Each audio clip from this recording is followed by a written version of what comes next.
The incessant chimes of slot machines filled the casino. Shouts of despair, anger, and excitement roared from the craps tables. Women in black tights and short skirts called out drink orders to glassy-eyed players who spent their rent hoping to make back what they'd lost. Warwick stood behind a three-card poker table. He locked eyes with the unwavering gaze of Mr. Feinstein, who sat across from him. Between them lay 6 cards, 3 exposed, 3 still face down. He had dealt Mr. Feinstein an ace of diamonds, a king of diamonds, and a queen of diamonds. Based on the game's pay table, those 3 cards were worth 90 to 1. Warwick flipped a card to expose one of them, the 10 of diamonds.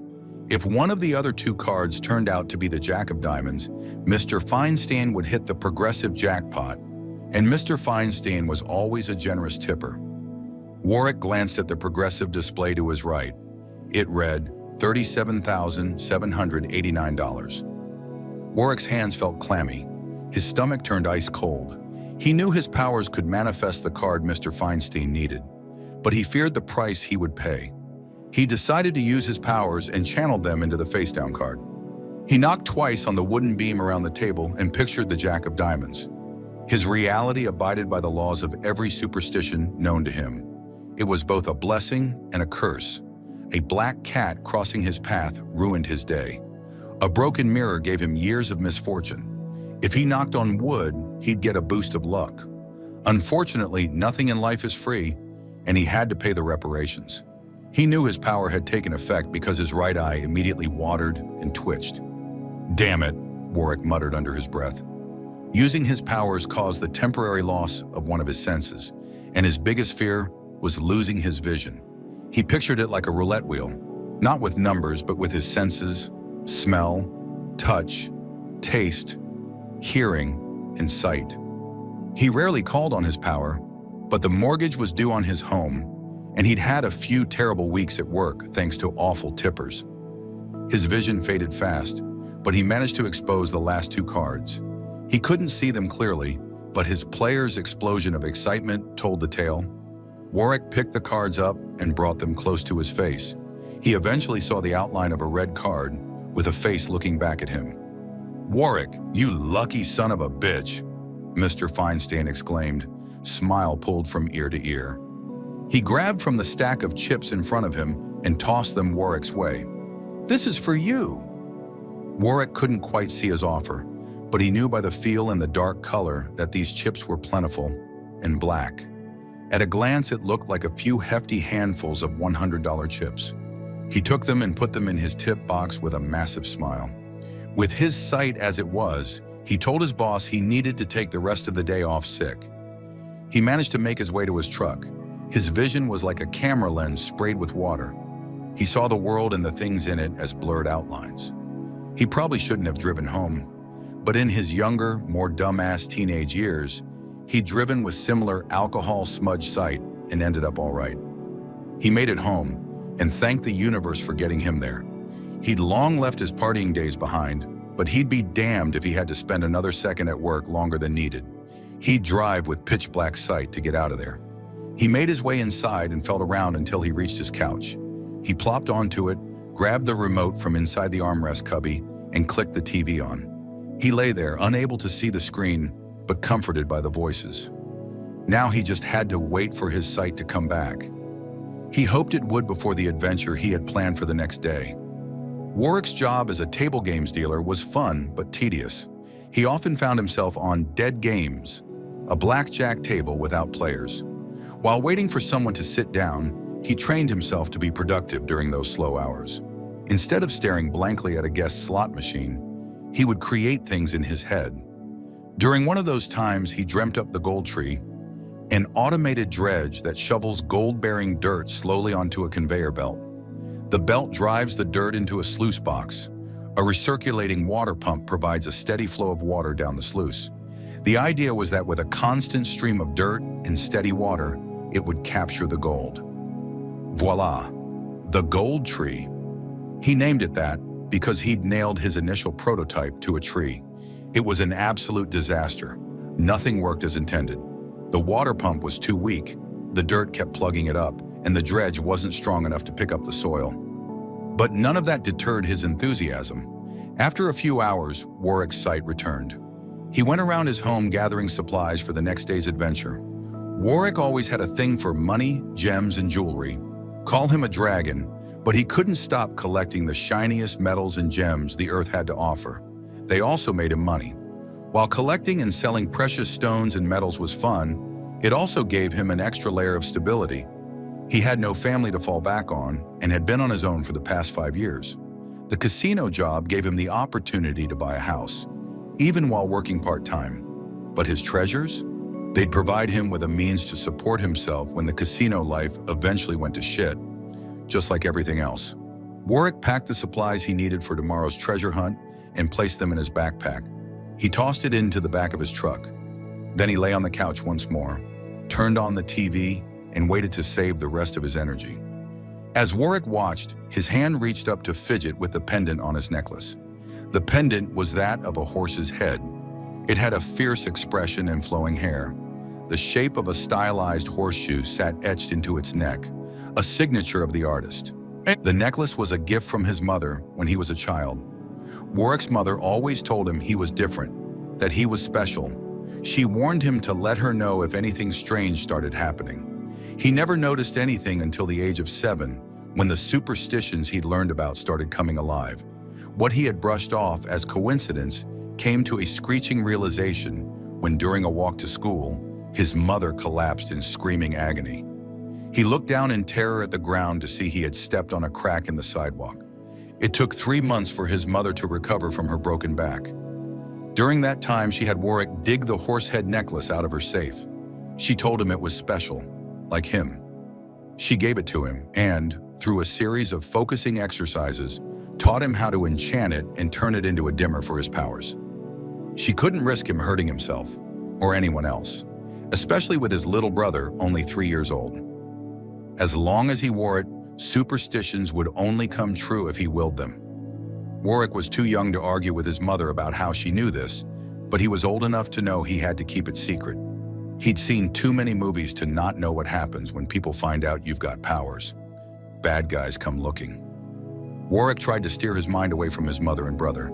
7 years still wasn't enough to dull the sting of their deaths. He had promised his mother long ago that he'd always wear his necklace, for his protection and others. But a little over a year ago, on his 21st birthday, Warwick noticed the necklace's effects starting to wear off.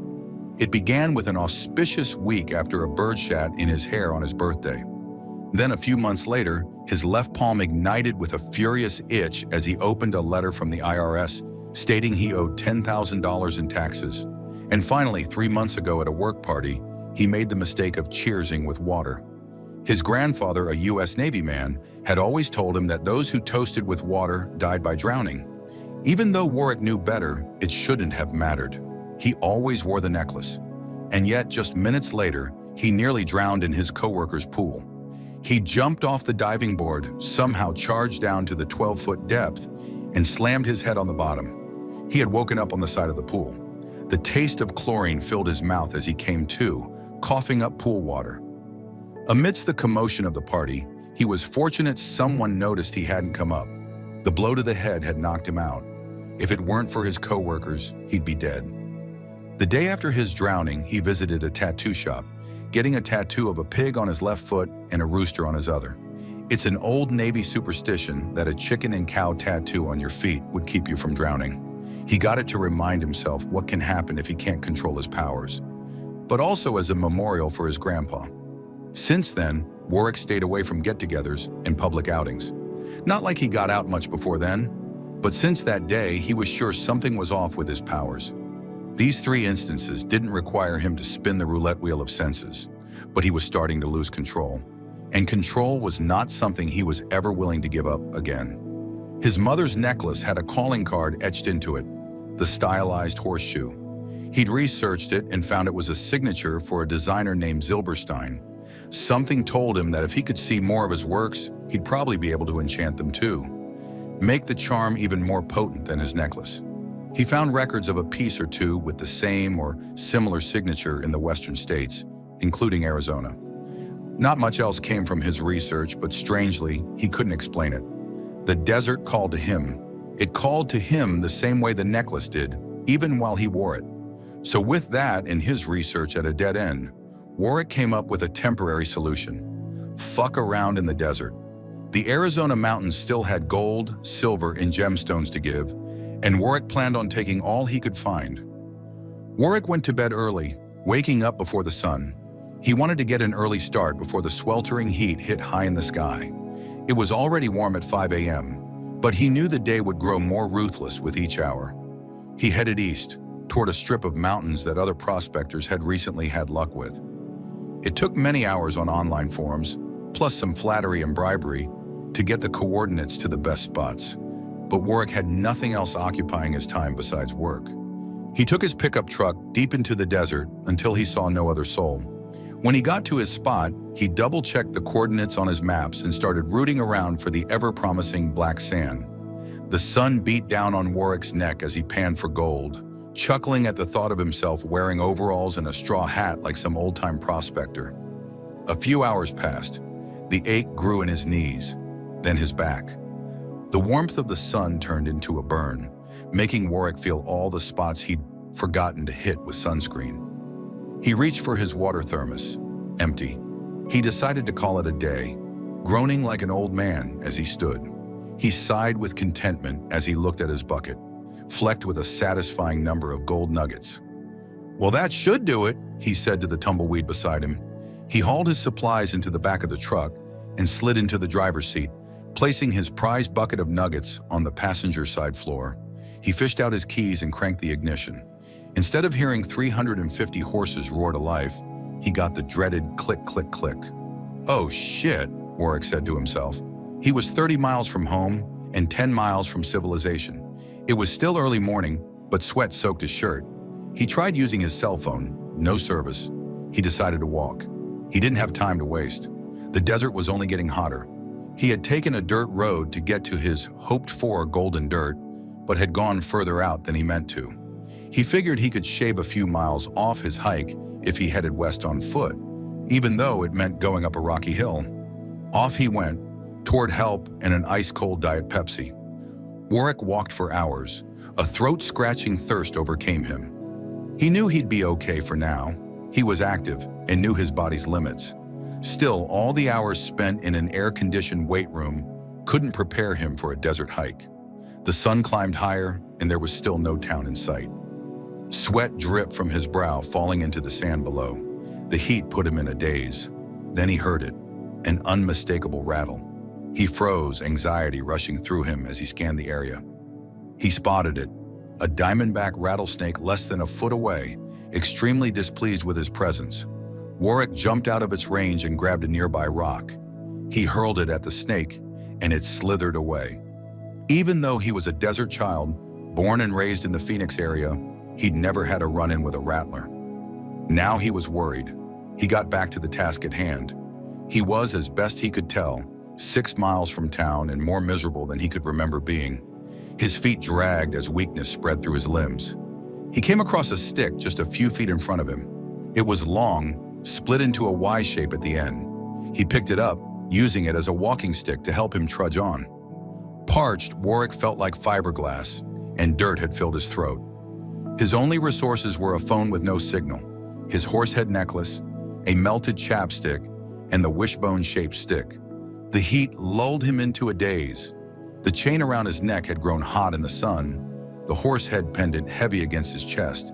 He tried to distract himself thinking about that pendant. It was the final gift from his mother before she passed, just after his 13th birthday.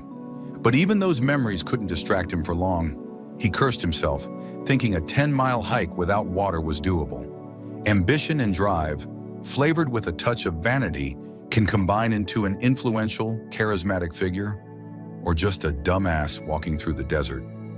Warwick paused, staring at the stick in his hand. Memories crept in. He'd heard stories about people using wishbone-shaped sticks to find water. He remembered some Saturday morning cartoon where the character was lost in the desert. He stared at it for a moment, wondering whether he should carry on through the heat or risk losing one of his senses for the rest of the day.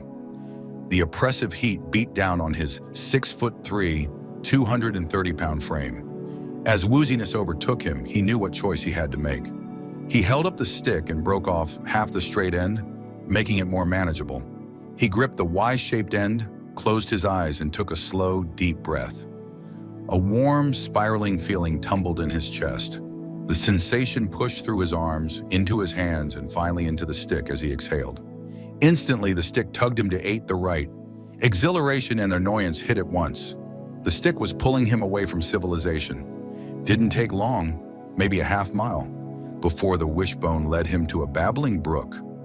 The sun had crept toward the horizon, and all the sweat had dried on his cracked skin. He felt itchy, smelly, and dead tired. All of that disappeared when Warwick belly flopped into the clean, fresh stream. Sweet bliss was the reward for the dive. He drank until he thought his stomach would explode. He wasn't thirsty anymore, but he still didn't feel right.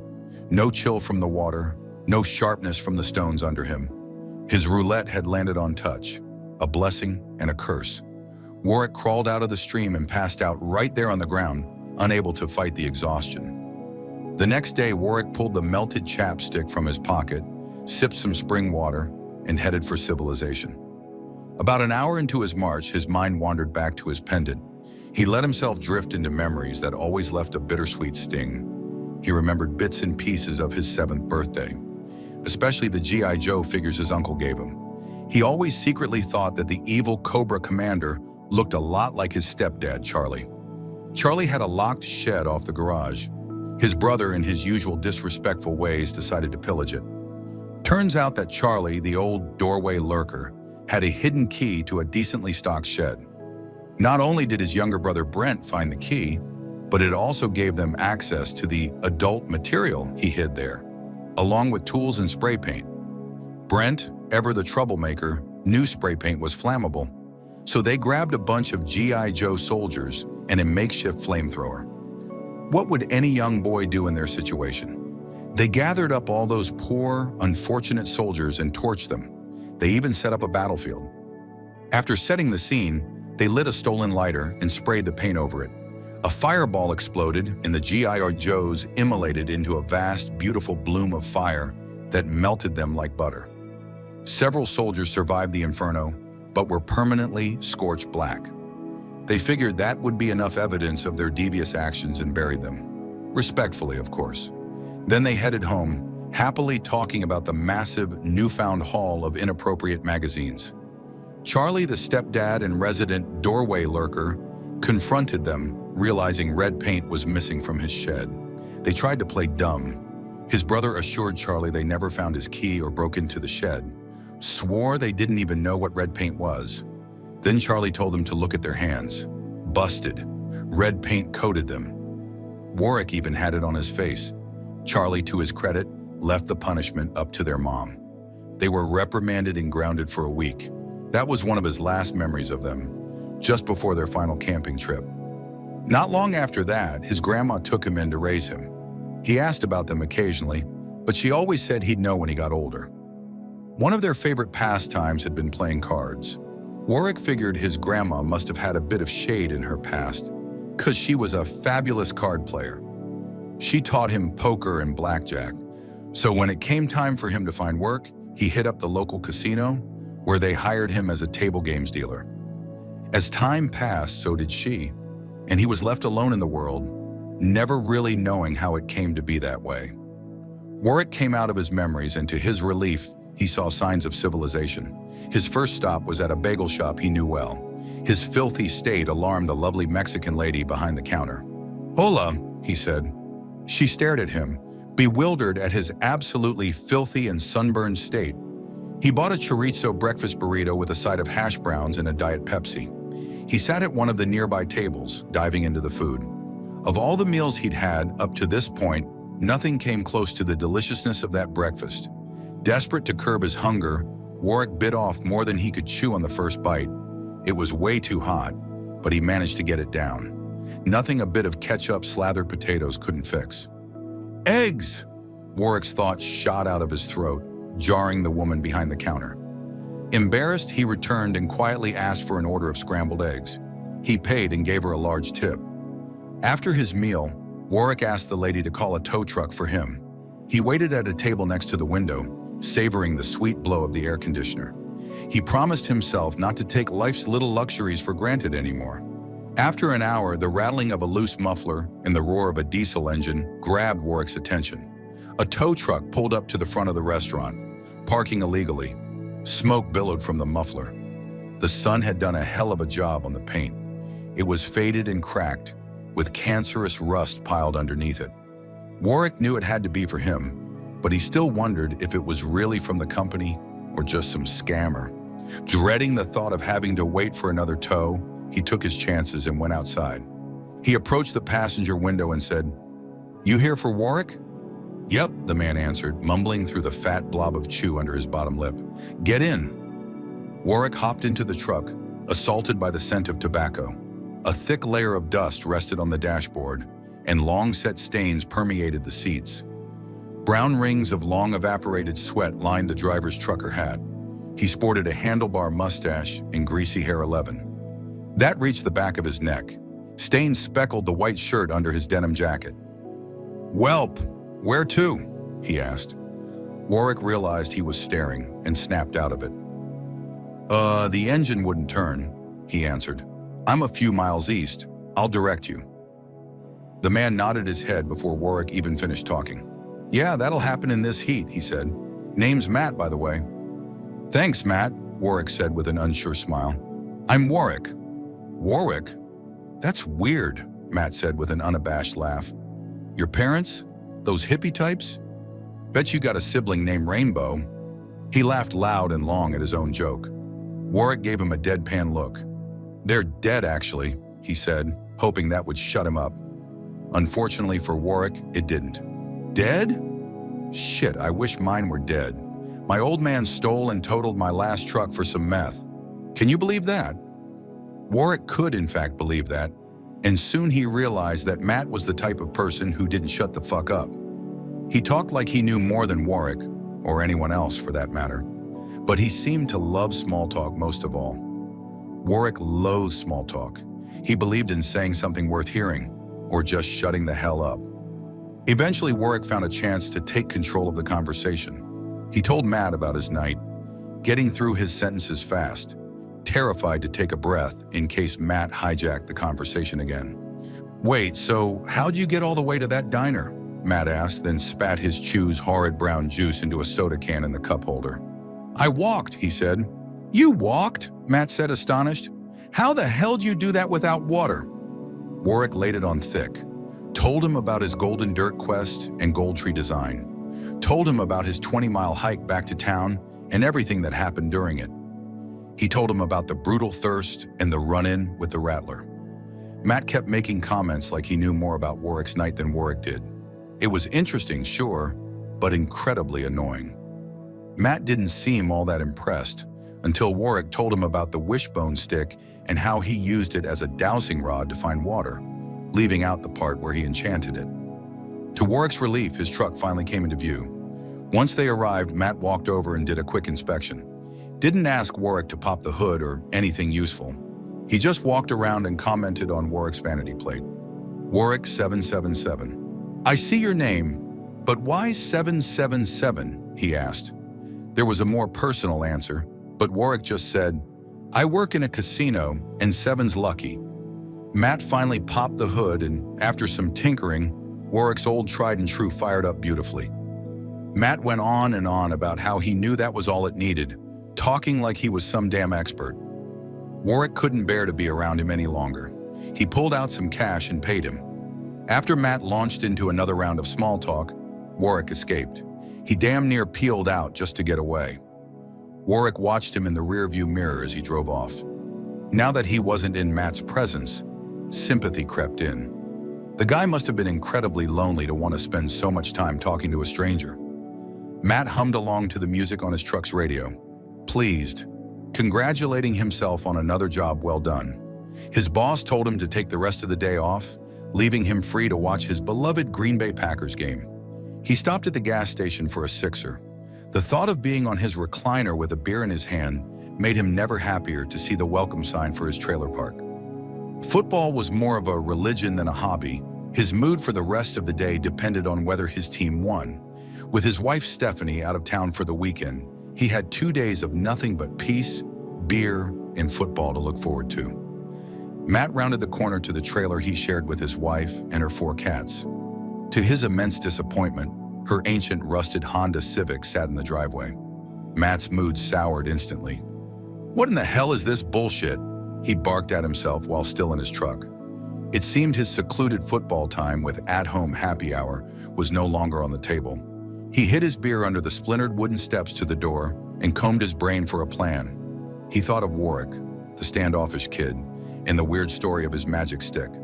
Stephanie would eat it up and, more importantly, pass the information on and leave him the hell alone for the rest of the day. He plastered on a wide, deceiving smile as he entered the door. "Hi, honey.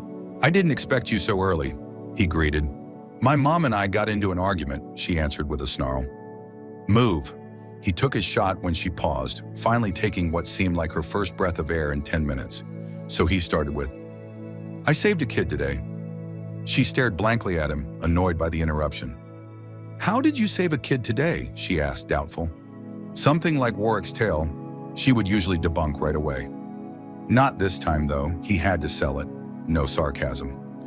"Got a call to pick up a kid at a diner named Warwick in the middle of nowhere. Weird name, right?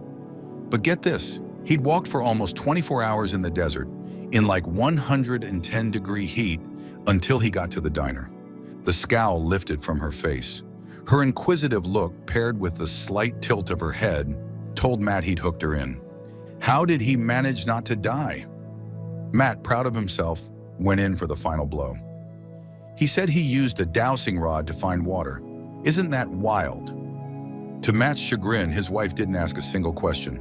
"I should tell the Reverend," she said to herself. "Oh, you should definitely go tell the Reverend," Matt replied with a smile. But she left the room before he finished, no longer acknowledging him. She exited the kitchen, grabbed the laptop off the table, and headed to their bedroom. Matt, pleased with his cleverness, grabbed his hidden six-pack and victoriously strode into the spare bedroom, which he'd outfitted into a temple to the Green Bay Packers. He knew she'd be busy for hours after that little nugget of information. Sure, he'd still find her late into the night, poring over whatever related junk she could find.